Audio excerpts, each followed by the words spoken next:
Hello, dear friends. The storm seems to have calmed, but the procession is inside. Opinion piece, silent war, breaking point, calculated fight, endgame theory, turncoat operation, psychological warfare. The archons are leaving. The old gut is finished. Snowball rolling downhill. The battlefield has changed. Effort to undermine Trump. Endgame of interdimensional chess. Let's start. A silent war is a form of modern conflict characterized by its invisibility, its use of unconventional means, and its potentially devastating impact. Unlike traditional wars, they are not fought with conventional weapons or on visible battlefields, but through less obvious means such as information manipulation, censorship, cyber attacks, and psychological warfare. There is also talk of cognitive warfare, where the objective is to influence or degrade people's ability to discern reality, using psychological and information techniques. It is carried out capitally without direct armed confrontations or visible physical violence, but it can have an impact as profound as a conventional war. Silence refers both to the absence of war noise and to the invisibility and concealment of the true aims and methods employed in the conflict. Alpha Warrior explains the endgame theory in X. The silent war is reaching its breaking point, where the battlefield has shifted. What we are witnessing right now is not chaos, but a calculated war. Endgame theory is not about saving a broken system. It's about exposing it, tearing it down, and replacing it. Every move, every appointment, every delay is part of a deliberate strategy. The battles visible in the news are only the surface. Beneath that surface, a seismic operation is unfolding, attacking the very arteries of the shadow government itself. Operators. Attention must be paid to the real operators strategically placed at the gates. Cash Paddle, Pam Bondi, Dan Bongino, and RFK Jr. These are not random appointments. They are surgically deployed operators, each playing a crucial role in dismantling the dark side's machinery. Cash Paddle is investigating internal state abuses, forcing the dark side to reveal evidence, and preventing illegal fishing operations like Crossfire Hurricane. Paddle is positioning himself from accountability and turning compromised assets into public issues without saying a word. Strategy. Pam Bondi is the silent storm in the Justice Department. She's preparing airtight legal cases, ready to withstand the impending political storm. Her team works deliberately, not reactively, because true justice requires precision, not speed. She's providing the best cover for Cash Paddle and Dan Bongino. Dan Bongino is the external battering ram. His role is to raise public awareness and expose the tactics, psychological operations, and infrastructure of corruption before they can be manipulated by the controlled media to create a false narrative. Dan expertly understands the workings of the media and knows how to combat and expose them. RFK Jr. is the unexpected ally on the sovereignty front.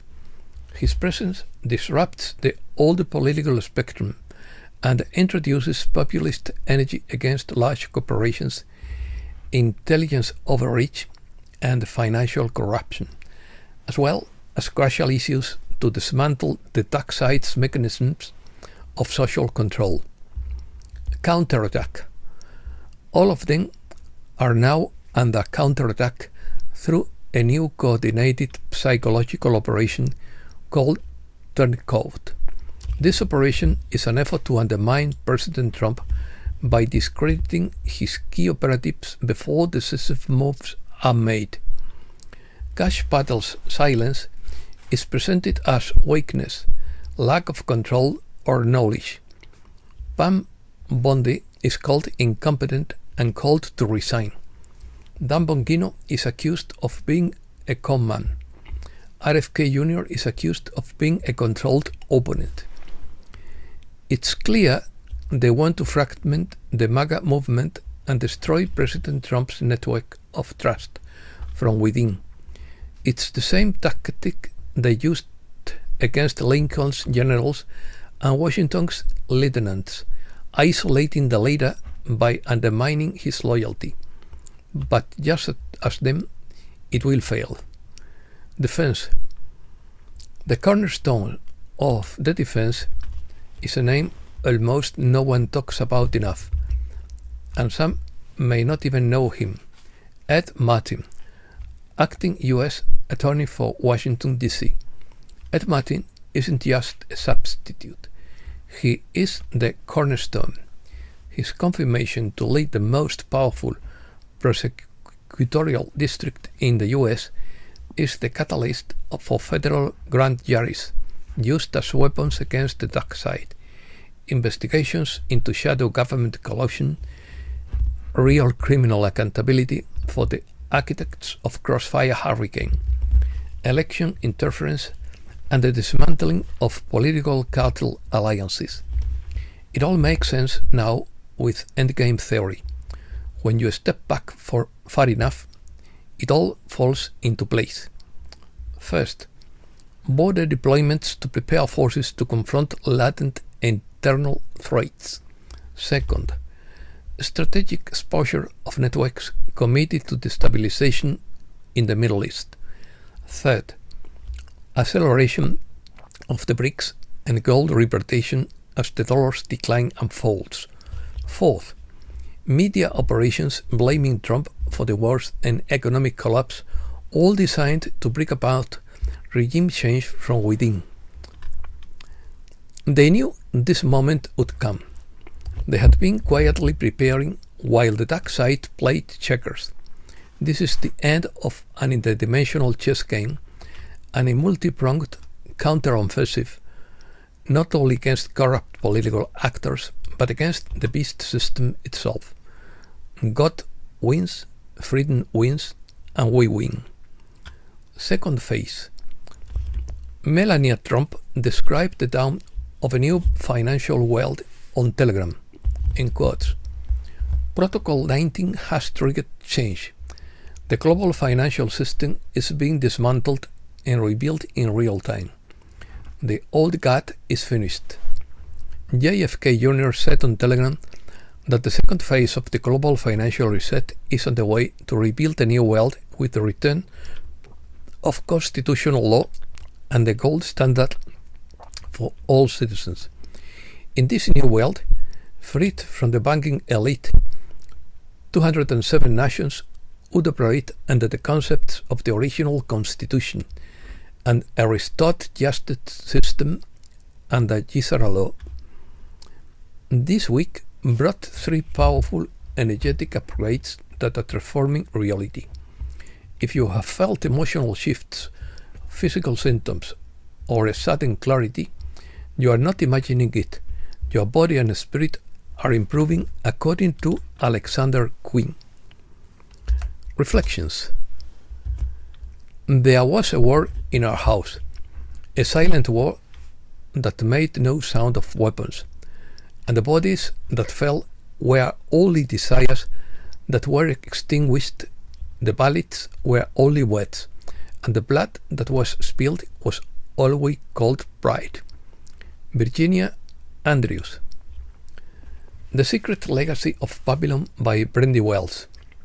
From the beginning, there has been a hidden threat woven throughout history, a rebellious system born in defiance of God, which silently shaped the nations, economies, and even religions. Today, we know it as Babylon, but few know that its roots go back to a city called Babel. The Tower of Babel was more than a children's story. The archons are living according to the Andromeda Intergalactic Council by Celia Wilder. The archons, who have manipulated and dominated Earth for centuries, are beginning to leave this realm. This exodus marks a crucial shift, as the walls of the Matrix, which have confined and restricted human consciousness, are crumbling. The many control structures that have maintained this illusion are beginning to crumble and disintegrate, revealing the underlying truths that had been hidden. Breaking news. The dollar is losing ground. Starting in 2025, 11 countries will officially stop using the dollar in payments. A Turkish battalion arrives in Somalia as part of Allied commitments. The sea will no longer be dirty. Russian scientists have created a device that suctions oil from the bottom. Russia celebrates the 80th anniversary of Victory Day. It was a triumph of humanity. USA. Trump's task force makes first arrests due to chemtrails. Trump makes an emotional plea to save the people of Gaza, and Netanyahu issues a cryptic threat. He said, "These people are suffering. We have to be kind to Gaza. There's a need for medicine, food, and drugs, and we are taking care of it," he said. Trump calls demand to return territories to Ukraine ridiculous. Crimea was reunited with Russia in March 2014 after 96.77% of the peninsula's population voted to become an integral part of the country. Trump's focus revealed for his next 100 days in office. A White House official previewed more executive action soon, assuring that it would continue like a snowball rolling downhill. One of the sources explained that the president would focus more on trade agreements, trying to reach deals with many countries, on which he imposed reciprocal tariffs, and on peace talks, pushing for an end to the conflict in Ukraine. Another person familiar with the matter commented that Trump will continue to take steps in an effort to rebuild society, asserting that he still has many underwater torpedoes prepared, without revealing which ones. Europe. Brussels doesn't want the US to take over Ukrainian resources. Diplomats consider European Commission President Ursula von der Leyen toxic and affirm that her resignation could help unblock many issues, according to the Swiss weekly Die Weltwoche. The outlet also indicated that during her first term, von der Leyen had difficult relationships with several EU leaders. As a result, her administration has become increasingly centralized, with her governing in almost presidential manner, exercising absolute control over decision-making and strict oversight of communications within the bloc. And that's all for today. Thanks a lot, dear friends.